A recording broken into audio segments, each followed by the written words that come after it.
एकदम यो चाहिँ तपाईको है पेज नम्बर कतिमा थियो यो पेज नम्बर यो इम्पोर्टेन्ट भएर है 226 अनि क्वेशन नम्बर 5.21 हैन यो प्रोबेबिलिटी डाटा हो किनभने यसको प्रोबेबिलिटी दिएको छ यो कुरा अब हामी यसका निकाल्नु पर्ने सबै कुराहरु एउटै टेबलबाट निकाल्न मिल्ने भएकोले क्याल्कुलेसन अफ अल नेसेसरी क्याल्कुलेसन्स भनेर लेख्छौं लेख्दाखेरि हेर्नु अब यहाँ टेबल बनाउने टेबलमा स्टेट हामीलाई जरुरी छैन हेर्नु प्रोबेबिलिटी बनाउने अनि तीनटा रिटर्न दिएको छ हेर्नु है प्रोबेबिलिटी आरएम लेख्न पाइयो म्युचुअल फन्डलाई यो आरसी लेखेर यसलाई आरडी लेख्दियौ बुझिन्छ नि हुन्छ डिपोजिट हैन सर्टिफिकेट अफ डिपोजिट भएर त्यसलाई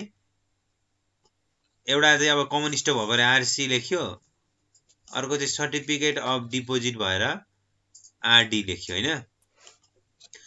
क्वेशनले के सोधेको छ त्यही गर्दै जाने हो हेर्नु यो प्रोबेबिलिटी डाटाको अन्तिम क्वेशन रिक्सा रिटर्नको अन्तिम क्वेशन हो त्यही भएर यसलाई एकदम ध्यान दिनु रिक्सा रिटर्नको अन्तिम क्वेशन हो ल प्रोबेबिलिटी कुरा हेर्दै जानु अब प्रोबेबिलिटी कति भन्दा मैले भने जस्तो यो 0.3333 हो अर्को 0.3333 हो अर्को 0.3333 हो हैन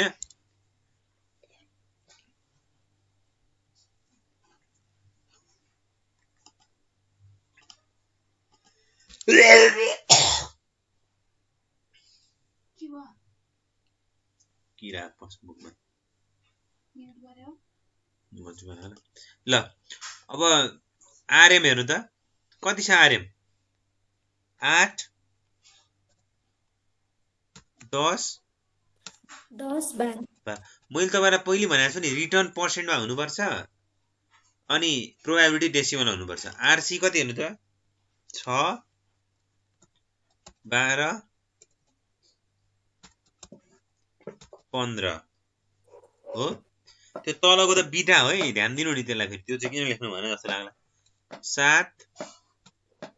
7 7 के निकाल्नु भने चाहिँ क्वेशनले हेर्नु अब which alternative provides highest expected return भनेको छ कि छैन भनेपछि तपाई सबैको एक्सपेक्टेड रिटर्न निकालेर हेर्नुहुन्छ नि अब expected return of mutual fund हेर्नु है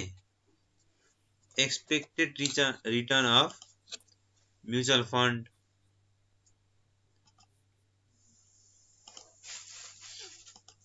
यसलाई हामी आरएम बार लेख्ने आरएम बार को फर्मुला के हुन्छ प्रोबेबिलिटी डाटामा expected return summation RM into P हैन हो summation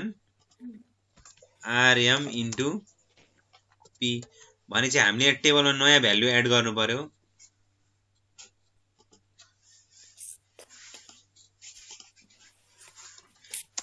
RM into P RM into P भनेको अब 8 इन्टु 0.3333 गर्दा कति आउँछ 9.999 भनेपछि त्यसलाई ए 8 इन्टु 2.664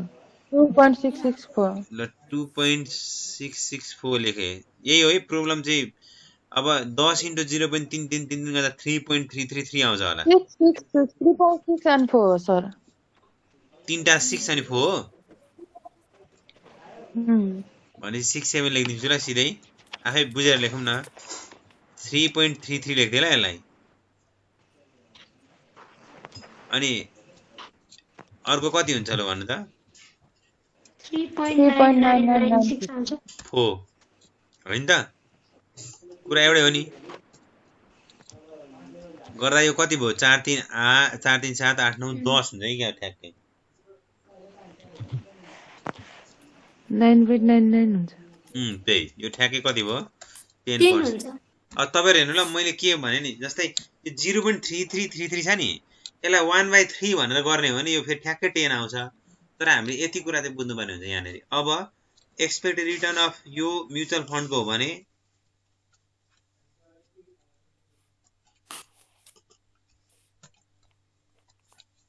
अब एक्सपेक्टेड रिटर्न अफ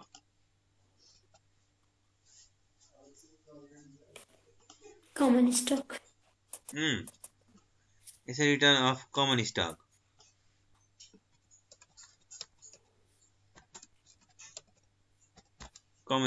अब कमन स्टकको यहाँ आरसी बार लेख्नु पर्यो हैन अनि समेसन आरसी इन्टु पी गर्नु पर्यो यसको लागि।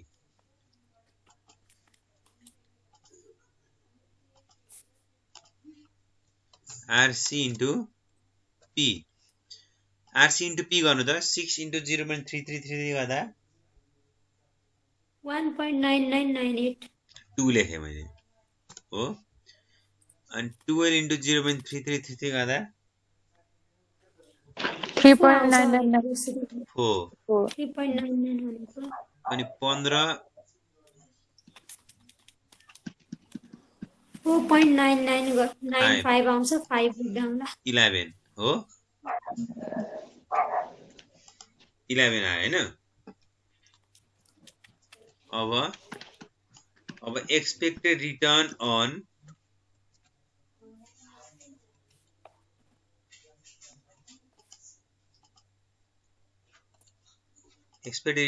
अन सर्टिफिकेट अफ डिपोजिट्स मैले डिपोजिट्स मात्रै लेखेँ ल बुझिन्छ। Deposits R D bar summation R D into P यहाँ पनि एउटा टेबल थप्यो आरडी इन्टु पी थप्यो। अब यो 7 इन्टु 0.33 गर्दा कति हुन्छ 2.33 अनि यो 2 अर्को पनि 2.33 अर्को पनि 2.33 गर्दाखेरि यो हुन चाहिँ 6.99 हुन्छ। यसलाई 7 लेखिदिउँ अनि तलपट्टि यहाँ पनि 7 लेखिदिउँ। होइन म 6.99 राख्छु भन्दा पनि हुन्छ है।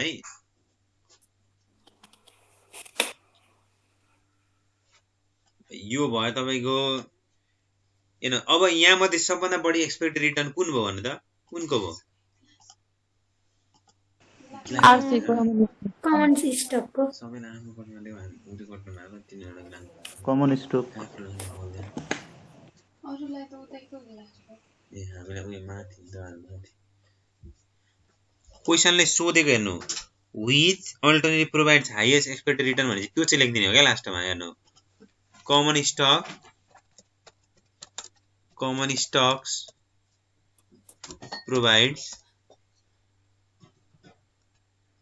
provides highest expected return of कति पर्सेन्ट को छ 11% ल हाईएस्ट धेरै भएछ फेरि यहाँ बढी भइहाल्छ फेरि ल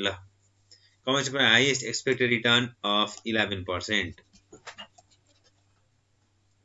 हैन यो भयो ए को हैन।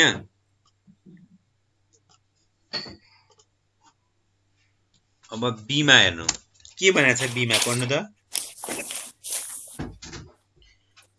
Which alternative is the least risky थोरै रिस्क कुन छ in term of standard deviation भनेपछि के निकाल्नु पर्यो standard deviation calculation of standard deviation. अब सबैको मैले अफ एम निकालेर अफ म्युचुअल फन्ड ल म्युचुअल फन्ड प्रोबेबिलिटी डाटामा स्ट्यान्डर्ड डेभिएसन निकाल्ने फर्मुला के हुन्छ भन्नु त अब यहाँ हेर्नु है अब यसलाई हामी स्ट्यान्डर्ड डेभिएसनको साइन दिन्छौँ पहिले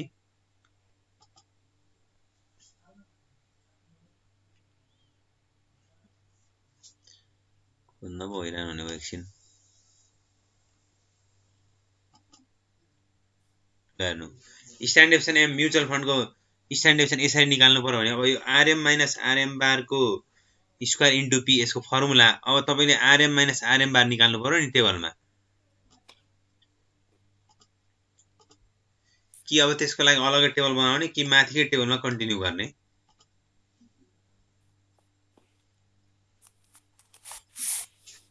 3.74 आउँछ स्ट्यान्डर्ड डेभिएसन सी कमन स्टकको अर्कोको उसको कति छ म्युचुअल फन्डको कति आउँछ म्युचुअल फन्डको 1.6329 एउटा चाहिँ म यहाँ आरएम माइनस आरएम एउटाको मात्रै चाहिँ गरि हेरौँ न यहाँ सुरुको मात्रै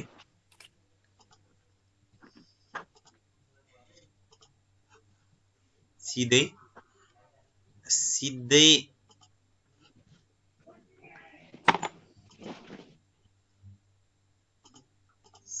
के गरौँ भन्दाखेरि RM minus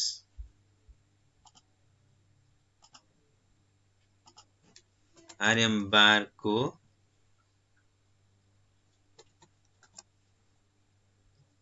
square into P गरौँ सिधै यसो गर्यो भने चाहिँ एकैचोटि निस्किन्छ ढुक्क हुन्छ इन्टु पी सिधै निकाल्नु त आरएम माइनस आरएम बारको स्क्वायर भनेको आरएम यहाँ 8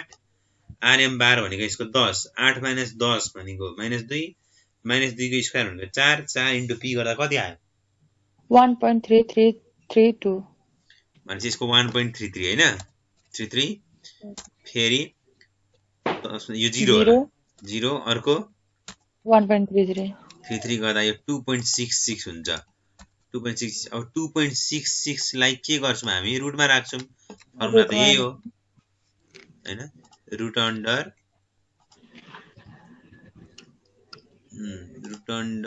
2.66 इक्वल्स टु कति आउँछ 1.6329 1.33 लेख्दिउँ न 3% ल यसै गरी standard deviation of mutual fund पछाडी standard deviation of common stock कति आयो 3.74 स्ट्यान्डर्ड डेभिएसन अफ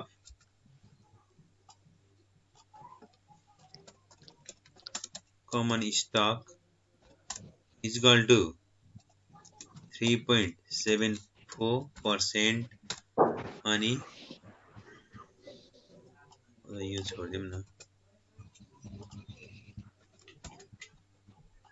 अब स्ट्यान्डर्ड डेभिएसन अफ डिपोजिट चाहिँ कति आयो 0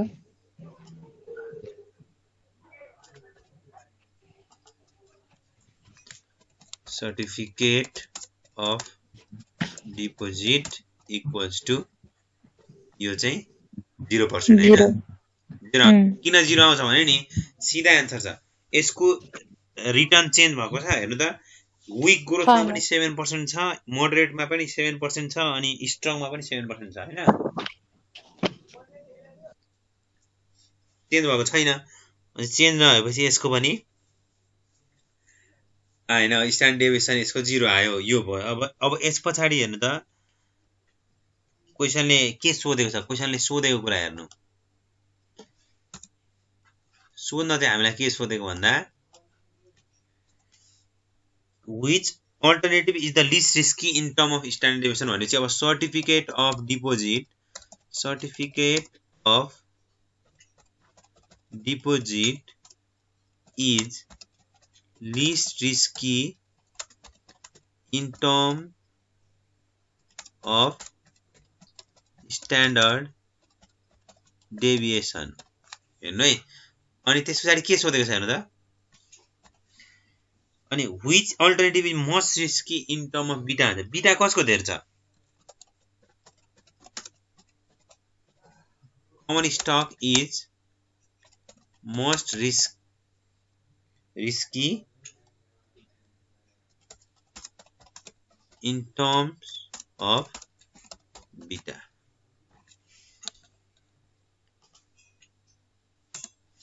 ठीक छ भयो हैन अब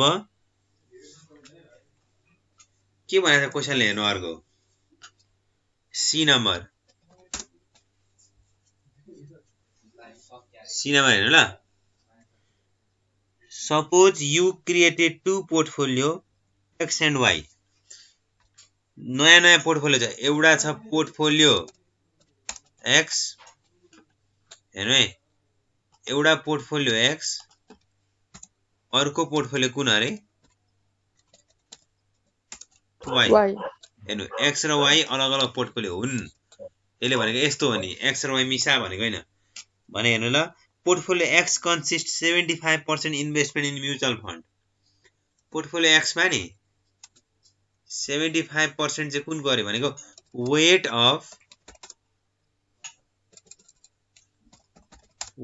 of mutual fund WM equals to 0.75 अरे हो अनि त्यस पछाडी के भनेको छ पढ्नु त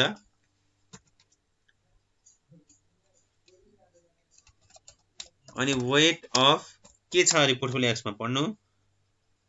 25% इन्भेस्टमेन्ट इन कमन स्टक भनेको छैन वेट अफ कमन स्टक कति common stock WC equals to कति 0.25 भयो भएन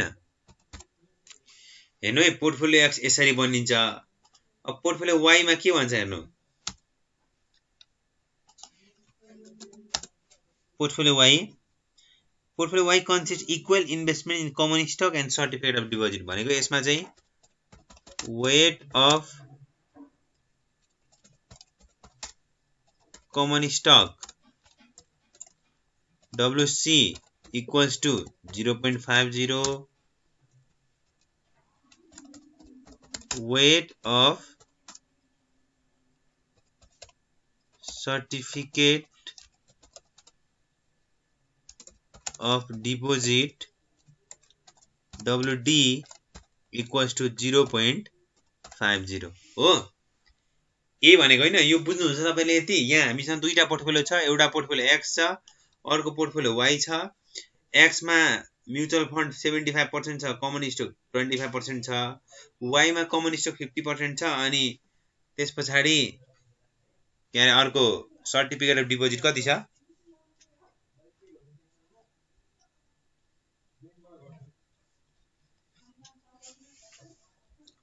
वाई को कति छ सर्टिफिकेट अफ डिपोजिट क्वेशन पढेर बुझिन्छ बुझ्दैन यो 0.50. बुझिन्छ हैन यति बुझिन्छ नि भने के भनेको छ भने which portfolio is least risky in term of standard deviation भनौं दुईटैको स्ट्यान्डर्ड डेभिएसन निकाल्नु अरे यो निकाल भनेको नि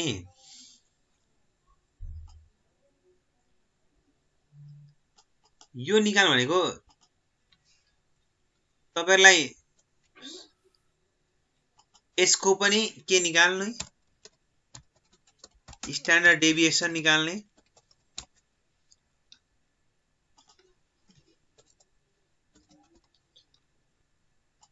अब तपाईहरुलाई सिकाएको थिए अस्ति मैले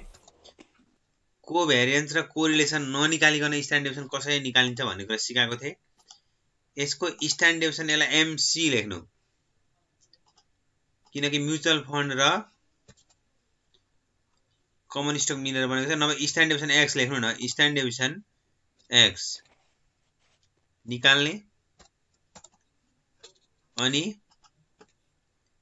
यसको पनि standard deviation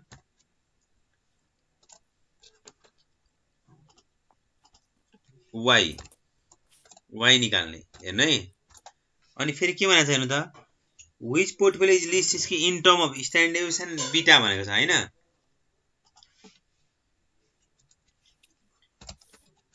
beta portfolio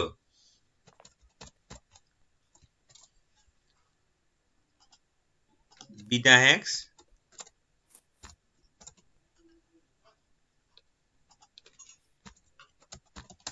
beta portfolio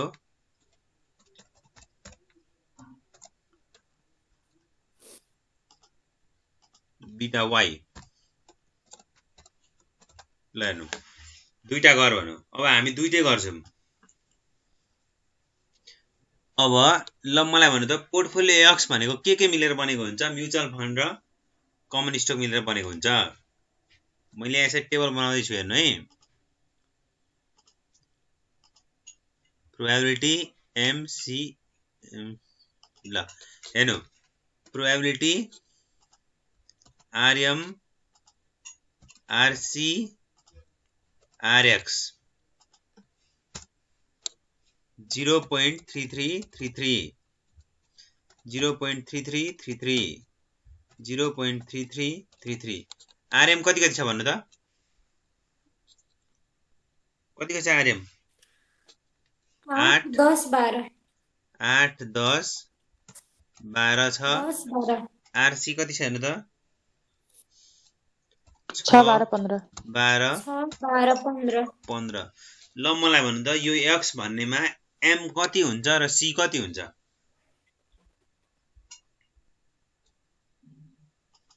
am त 0. भनेपछि के गर्नु भने नि हेर्नु 8 into 0.75 plus 6 into 0.25 गर्नु त 8 into 0.75 8 into 0.75 into 6 into 0.25 तपाईको into गर्दा 9 आउँछ 8 into 0.75 plus 6 into 0.25 क्या ए प्लस कति आयो 7.5 7.5 फेरि अर्को गर्नु अब म्युट गर्नु है 10 into 0.75 plus 12 into 0.25 10.5 10.5 अर्को गर्नु अब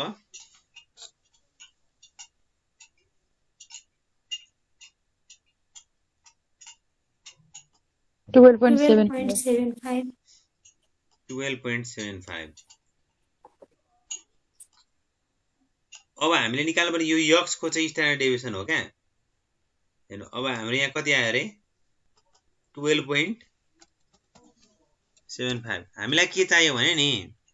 हामीलाई त यो चाहिएको हो नि त स्ट्यान्डर्ड डेभिएसन अफ एक्स हैन यसको फर्मुला म लिएर आउँछु ल माथिबाट बग्नु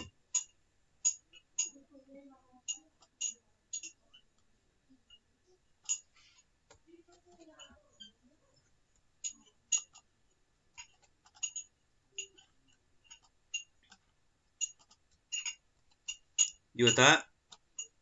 rx minus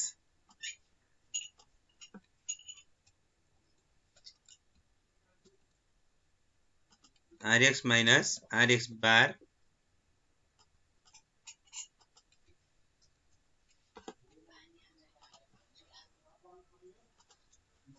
rx minus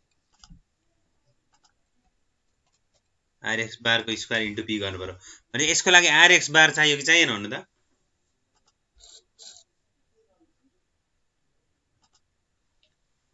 rx बार चाहिन्छ rx बार निकाल्न त rx इन्टु p गर्नु पर्यो होला नि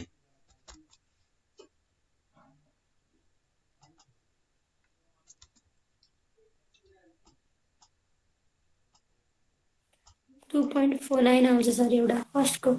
2.49 5 लेख्दियौ अर्को 10.5 into 0.33 गर्नु त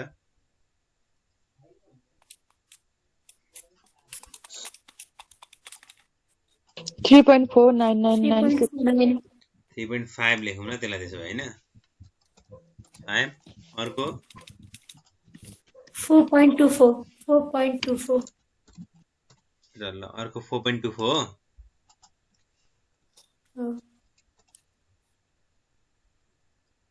24 मैले यहाँनेर सिधै rx बार लेखे भने बुझ्नुहुन्छ बुझिन्छ त्यसको टोटल भनेको यही हैन र कति आयो हेर्नु त 12.75. 12.75 ए मेरो होइन नि सर यहाँ मिस्टेक गर्नु 10.24 सर 10.2 10.24 यो 10.24 आयो ठिक छ अब यति आयो भने पनि अब 10.24 आयो भने नि अब हामी के गर्छौँ भन्दाखेरि यो यहाँनिर तपाईँ के गर्नु पर्यो आरएक्स माइनस आरएक्स बारको स्क्वायर इन्टु पी गर्नु पर्यो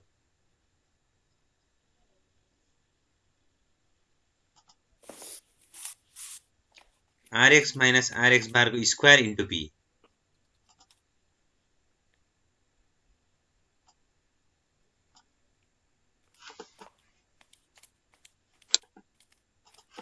2.50 आउँछ फर्स्टको चाहिँ आरएक्स माइनस ल गर्दै जानु न आरएक्स बारको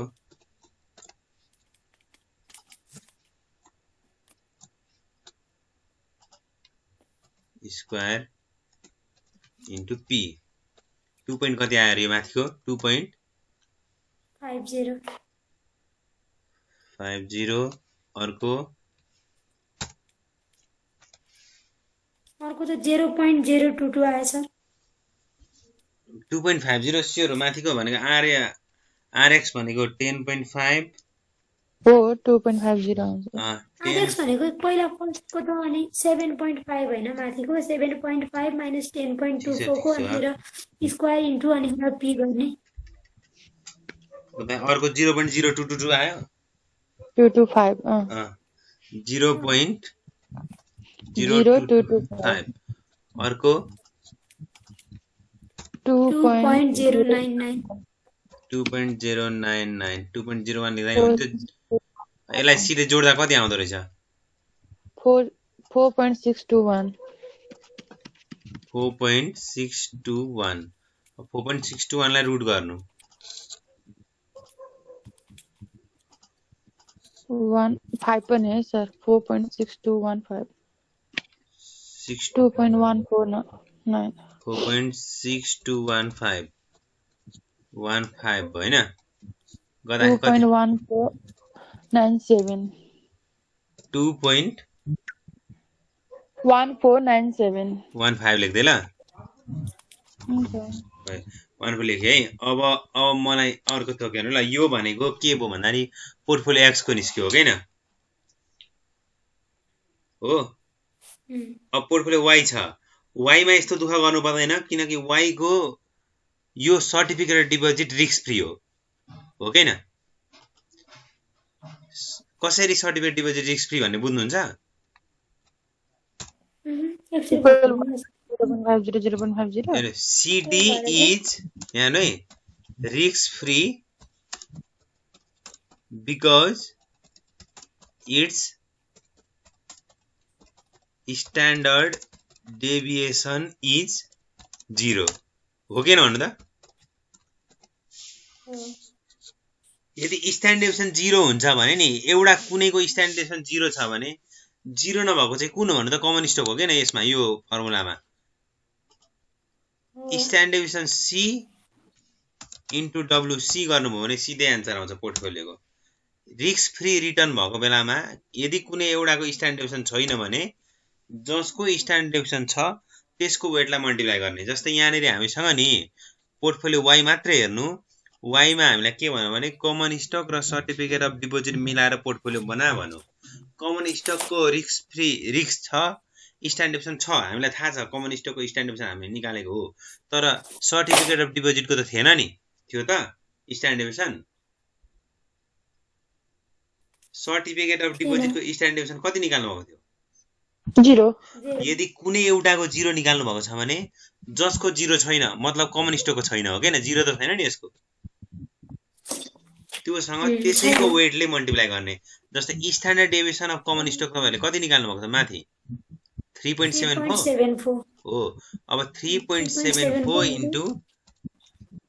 0.50 गर्नु त कति आउँछ यो 1.87 1.87% ल अब हेर्नु यसमा क्वेशनले हामीलाई के सोधेको छ हेर्नु त which portfolio is least बिटा risky in term of standard deviation भनेको थियो हैन अनि अनि बीटा पनि भनेको छ पढ्नु त्यहाँ हो बिटा पनि छ बीटा सजिलो हुन्छ हेर्नु यहाँ मैले माथिकोमा हेरे ल x मा x कुन कुन मिलेर बनेको भन्नु त म्युचुअल फन्ड र RX common stock beta m into wm plus beta m into wm plus beta c into wc गर्ने है अब बीटा m भन्नु त कति छ त्यहाँ क्वेशनले दिएको होला नि बीटा m त म्युचुअल फन्डको बीटा कति छ 1 अनि यहाँ वेट अफ m 0.75 हो प्लस बीटा c कति छ कमन स्टक 1.2 to 1.2 into 0.25 गर्दा कति आउँछ हिसाब गर्नु त यो 1.05 ल यो आयो 1.05 यसको आयो अब अर्को हेर्नु तलपट्टि बीटाकै कुरा गर्न जाम हामी बीटा y कुन कुन मिलेर बनेको भन्नु त Y कमन स्टक र deposit WC plus beta D into WD हैन त अब तपाई मलाई भन्नु त यहाँ जस्तै बीटा C भनेको कति कमन स्टकको 1.2 into 0.5 प्लस 0 into 0 यसो गर्दाखेरि यो 1.2 into 0.5 गर्दा 0.6 हुन्छ हैन अब क्वेशनले सोधेको हामी आन्सर दिन सक्छौं जस्तै क्वेशनले के सोधेको छ भन्दाखेरि which portfolio least risky in term of standard deviation अरे standard deviation कसको कम आयो अरे ल भन्नु माथिपट्टिको आयो कति भन्दा 2.15 तलपट्टिको 1.87 आको हो हैन भनेपछि portfolio y is least risky in term of standard deviation अब अर्को हेर्नु त त्यसपछि अनि बीटा अनुसार कुन लिस्ट रिस्की छ भने बीटा यही पोर्टफोलियो y नै हो हैन त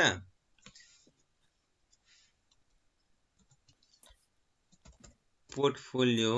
अनि यहाँ in term of standard deviation and beta भनेर लेख्दिम न किन दुनिया दिमाग खराब गर्नु बीटा हो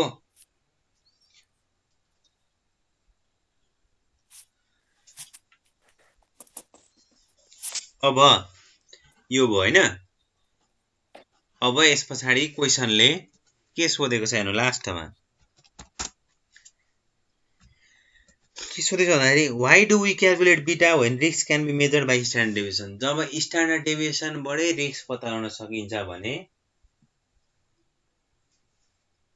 स्ट्यान्डर्ड डेभिएसन बाटै रिस्क पत्ता लगाउन सकिन्छ भने बीटा किन निकाल्ने भनेको छ हेर्नु ल के लेख्नु भने standard deviation measures total risk standard डेभिएसनले त टोटल रिस्क हेर्छ हैन अनि टोटल रिस्क हेर्छ अनि बीटा चाहिँ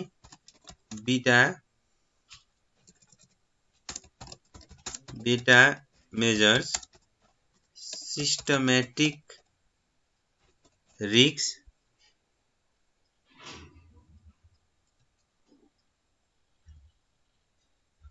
हो बीटाले सिस्टमैटिक रिस्क मात्रै मेजर गर्छ बीटाले सिस्टमैटिक रिस्क मेजर गर्छ नि स्ट्यान्डर्ड डेभिएसनले चाहिँ टोटल रिस्क मेजर गर्छ बीटाले चाहिँ सिस्टमैटिक रिस्क मेजर गर्छ सो we should calculate